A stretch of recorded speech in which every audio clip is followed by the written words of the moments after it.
আজকের এই 14ই ডিসেম্বরে আমাদের প্রত্যাশা এই তরুণ প্রজন্ম এবং সমস্ত রাজনৈতিক দলকে ঐক্যবদ্ধ করে তরুণ প্রজন্মের ছাত্রদেরকে সাথে নিয়ে আমাদেরকে নতুন একটি বাংলাদেশ গড়ে তুলতে হবে।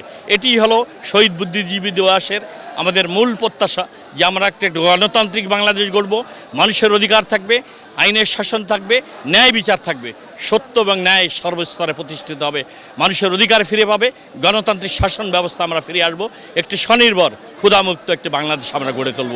আজকে দেখুন পৃথিবীতে যারা স্বৈরাচার খুনি সরকার রয়েছিল বিগত দিনগুলো, সারা পৃথিবীতে যারা জনবিচ্ছিন্ন হয়েছে, খুন করেছে, অত্যাচার করেছে, লুটপাট করেছে, দেশের মানুষের রক্ত শোষণ করে এই বাংলাদেশকে ধ্বংসযজ্ঞে পরিণত করেছে। এই গত 17 বছর রাষ্ট্রশক্তিকে ব্যবহার করে সাংবিধানিক জাতীয় প্রতিষ্ঠানগুলোকে ধ্বংস করে দিয়ে শেখ হাসিনা সরকার যেভাবে বাংলাদেশকে ধ্বংসস্তূপে পরিণত করেছে, সেই জায়গা থেকে আমাদের আজকে তাদের পতন হয়েছে, নির্মম নিষ্ঠুর পরিণত হয়েছে।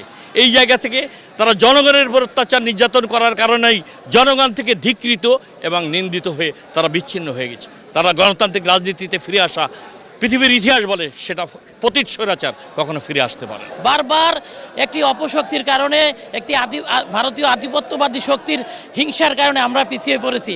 গণতান্ত্রিক যে আন্দোলনগুলো আমরা সফল হয়েছি, কিন্তু আবার আমরা ব্যর্থ হয়েছি। গত 15 বছর এই দেশ আবার সেরকম একটি মেধাশূন্য অবস্থায় ছিল। আপনি দেখেন গত 15 বছরে আমাদের দেশের শিক্ষা ব্যবস্থা, আমাদের দেশের সব কিছু ধ্বংস হয়ে গিয়েছে। আমরা গত 15 বছর এই দেশে মেধাহীন একটি রাজনীতি ছিল।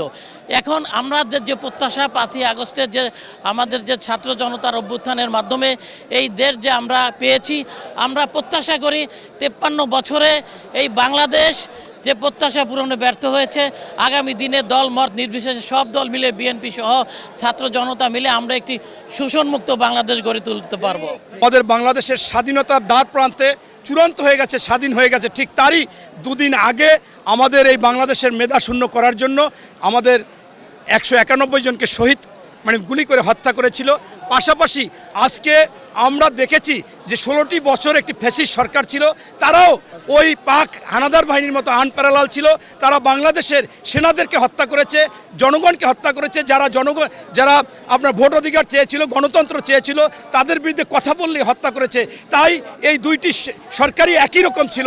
আমরা আজকে চাচ্ছি বাংলাদেশে একটা নতুন বাংলাদেশ হবে, বাংলাদেশ হবে সন্ত্রাসমুক্ত, দখলমুক্ত, দুর্নীতিমুক্ত হবে। আওয়ামী লীগ তো কখনোই বুদ্ধিজীবী দিবস ধারণ করে নাই। বাংলাদেশের যত সংগ্রামের ইতিহাস সেটা আওয়ামী লীগ কখনো ধারণ করে নাই। আওয়ামী লীগ শুধুমাত্র পকেটস্থ করতে চেয়েছে 71-এর ইতিহাসকে, এবং 71-এর ইতিহাস পকেটস্থ করার মাধ্যমে তারা ছাত্র জনতা যারা আসলে মুক্তিযুদ্ধটা করেছিল এবং যারা বুদ্ধিজীবী শহীদ হয়েছিলেন সবাইকে তাদের পকেটস্থ করার মাধ্যমে তারা চেয়েছিল যে ছাত্র জনতাকে এই দেশ থেকে মুছে ফেলতে, ছাত্র জনতার যে ত্যাগের স্মৃতি আছে সেটাকে মুছে ফেলতে। আমরা 24-এর যে জেনারেশন, 24-এর যে অভ্যুত্থান, সেই অভ্যুত্থান সেগুলো আবার জনতার কাছে ফিরিয়ে এনেছি, এবং সামনের দিনগুলোতে আমরা মনে করি যে এই যে অভ্যুত্থানের যে তরুণ নেতৃত্ব তারা বাংলাদেশকে লিড দিয়ে নিয়ে যাবে এবং বিশ্বের দরবারে প্রকাশ করবে।